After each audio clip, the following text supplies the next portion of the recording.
এগরায় cancer রোগীদের জন্য দীর্ঘ 2 বছরের সাধনার চুল দান করলেন আইনজীবী নীলাঞ্জন দাস। ক্যান্সার আক্রান্ত রোগীদের পাশে দাঁড়াতে সাধারণত মহিলাদেরই চুল দান করতে বেশি দেখা যায়, তবে এবার সেই চেনা ছক ভেঙে এক অনন্য নজির সৃষ্টি করলেন এক পুরুষ। পূর্ব মেদিনীপুর জেলার এগরা শহরের 13 নম্বর ওয়ার্ডের বাসিন্দা তথা বিশিষ্ট আইনজীবী নীলাঞ্জন দাস আজ মরণ ব্যাধি ক্যান্সারে আক্রান্ত রোগীদের পরচুলা তৈরির জন্য নিজের মাথার চুল দান করলেন। আজকের দিনে দাঁড়িয়ে বিশ্বজুড়ে যেভাবে ক্যান্সার এবং ডায়াবেটিসের মতো রোগ থাবা বসাচ্ছে তা অত্যন্ত উদ্বেগজনক। ক্যান্সার রোগীদের চিকিৎসার অন্যতম অঙ্গ হলো কেমোথেরাপির প্রয়োগ, যার অন্যতম পার্শ্ব প্রতিক্রিয়া হলো মাথা থেকে সমস্ত চুল ঝরে যাওয়া। বিশেষ করে নারীদের ক্ষেত্রে এই চুল পড়ে যাওয়া মানসিকভাবে এক অত্যন্ত সংবেদনশীল ও যন্ত্রণাদায়ক বিষয়। এই বাস্তবতাকে অনুভব করেই মহতে এই সিদ্ধান্ত নেন নীলাঞ্জন বাবু। দীর্ঘ 2 বছরের কঠোর সাধনা ও পরম যত্নে নিজের চুল বড় করেছিলেন তিনি, যাতে তা কোনো ক্যান্সার আক্রান্ত বোনের মুখে হাসি ফোটাতে পারে। আজ উই কেয়ার ফাউন্ডেশন নামক স্বেচ্ছাসেবী সংগঠনের সহযোগিতায় তিনি তার সেই চুল দান করেন।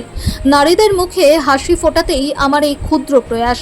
নিজের এই অনন্য উদ্যোগ প্রসঙ্গে আইনজীবী নীলাঞ্জন দাস বলেন, বর্তমানে পৃথিবীতে যেভাবে মানুষ ডায়াবেটিস ও ক্যান্সার আক্রান্ত হচ্ছে তা সত্যি খুব চিন্তার বিষয়।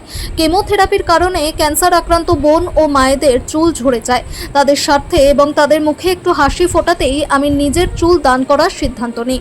বিগত প্রায় দীর্ঘ 2 বছরের প্রচেষ্টায় অত্যন্ত যত্ন সহকারে চুল বড় করেছিলাম। আজ উই কেয়ার ফাউন্ডেশনের সহযোগিতায় দুরারোগ্য ক্যান্সারে আক্রান্ত রোগীদের সাহায্যার্থে এগিয়ে আসতে পেরে আমি অত্যন্ত তৃপ্ত। উই কেয়ার ফাউন্ডেশনের হাত ধরে নীলাঞ্জন বাবুর এই মানবিক পদক্ষেপ সমাজের বুকে এক নতুন বার্তা দিল। পুরুষদের চুল বড় রাখার সামাজিক ট্যাবু ভেঙে যেভাবে তিনি আর্ত মানবতার সেবায় এগিয়ে এলেন তা সত্যি প্রশংসনীয়। কাথি মহকুমা আদালতের এই বিশিষ্ট আইনজীবীর এমন উদ্যোগ শুধু পূর্ব মেদিনীপুর জেলাতেই নয়, সমগ্র রাজ্য জুড়েই প্রশংসা কুড়াচ্ছে। শহরবাসীর আশা, নীলাঞ্জন বাবুর এই মানবিক রূপ দেখে আগামী দিনে আরও অনেকেই ক্যান্সার আক্রান্ত অসহায় মানুষদের পাশে দাঁড়াতে অনুপ্রাণিত হবেন। পাশাপাশি সামাজিক দায়বদ্ধতা থেকে এমন উদ্যোগ খুবই প্রশংসনীয়। আপনি একজন পুরুষ হয়ে ক্যান্সার রোগীদের পাশে দাঁড়ানো এবং চুলদার করলেন, সচরাচর মহিলারা এই চুলদার করেন, সেক্ষেত্রে এই বিষয়ে আপনি কি বলবেন? দেখুন, সেরকম কোনো ব্যাপার নয়। অ্যাকচুয়ালি আমি বিশ্বাস করি যে সকলের জন্য প্রত্যেকে আমরা পরের তরে। তো এর আগেও অনেক দিন থেকে চিন্তা ভাবনা ছিল যে সমাজের জন্য, মানুষের জন্য যদি কিছু করতে পারি তো এর থেকে ভালো কিছু হয় না। তো দীর্ঘদিন ধরে প্রায় 2 বছরের কাছাকাছি আমি চুল রাখা শুরু করি। তো ভাবি যে সমস্ত ক্যান্সার আক্রান্ত, গোটা বিশ্বজুড়ে ডায়াবেটিস সঙ্গে ক্যান্সার আক্রান্ত রোগীর সংখ্যা যে হারে বৃদ্ধি পাচ্ছে, যদি বিশেষ করে ক্যান্সার রোগীর জন্য কিছু করতে পারি, বিশেষ করে এই হেয়ার ডোনেট করা, কারণ কেমোথেরাপি ক্যান্সার রোগীদের ক্ষেত্রে একটা অত্যন্ত গুরুত্বপূর্ণ বিষয়। তো সেখানে দেখা গেছে যে ওই কেমো দেওয়ার পরে অনেক ক্ষেত্রেই চুল উঠে যায়। তো যদি আমি আমার হেয়ার ডোনেটের মাধ্যমে মেয়েদের বা ছোট বোনেদের মুখে যদি কিছুটা হলেও হাসি ফিরিয়ে দিতে পারি, তো আমি আমার সাধ্য মতো, এর থেকে ভালো কিছু লাগবে না, সেই চিন্তা ভাবনা নিয়ে এটা করা। তো এই হচ্ছে মোটটা জিনিস আর কি।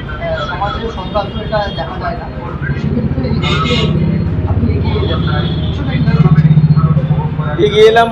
অ্যাকচুয়ালি দেখুন, সমাজের জন্য প্রত্যেক মানুষের কিছু না কিছু দায়বদ্ধতা থেকে থাকে আর কি, যে প্রত্যেক দিন আমরা বিভিন্ন কর্মব্যস্ততার মধ্যে থাকি, তাহলেও এটা এড়িয়ে যেতে পারি না যে সমাজের জন্য আমাদের প্রত্যেকের একটা কিছু হলেও দায়বদ্ধতা থেকে থাকে। তো সেই স্বল্প পরিসরের মধ্যে আমি আমার চিন্তা ভাবনা দিয়ে করেছি আগে, এর পিছনে অন্য কোনো কিছুই নয়। তো আপনাদের ভালোবাসায় আমি আপ্লুত, অভিভূত। সেই সঙ্গে ধন্যবাদ জানাবো যে এগরা উই কেয়ার ফাউন্ডেশন সংস্থা, যারা আমাকে এই কাজটি করার জন্য, বিশেষ করে ক্যান্সার আক্রান্ত রোগীদের কাছে যাতে আমার এই হেয়ার ডোনেট করা চুলটি পৌঁছে যায় বা তাতে সহযোগিতার হাত বাড়িয়ে দিয়েছেন, ওনাদের অনেক ধন্যবাদ। দেখুন, আগামী দিনে এই ক্যান্সার আক্রান্ত রোগীর ক্ষেত্রে যেটা আমি করেছি, আগামী দিনে হয়তো সেরকম কোনো চিন্তাভাবনা যদি আসে, অবশ্যই আমি বিভিন্নভাবে আমি আমার সাধ্যমতো চেষ্টা করি যে সমাজে পিছিয়ে পড়া মানুষ বা যারা সেরকমভাবে পিছিয়ে আছেন তাদের জন্য কোনোভাবে কোনো কিছু যদি করতে পারি তাহলে আমি ভালো লাগে। তো সেরকম কোনো পরিবেশ পরিস্থিতি এলে নিশ্চয়ই চিন্তা ভাবনা করব। আপনার নাম? আমার নাম নীলাঞ্জন দাস, এগরা 13 নম্বর ওয়ার্ড। ধন্যবাদ।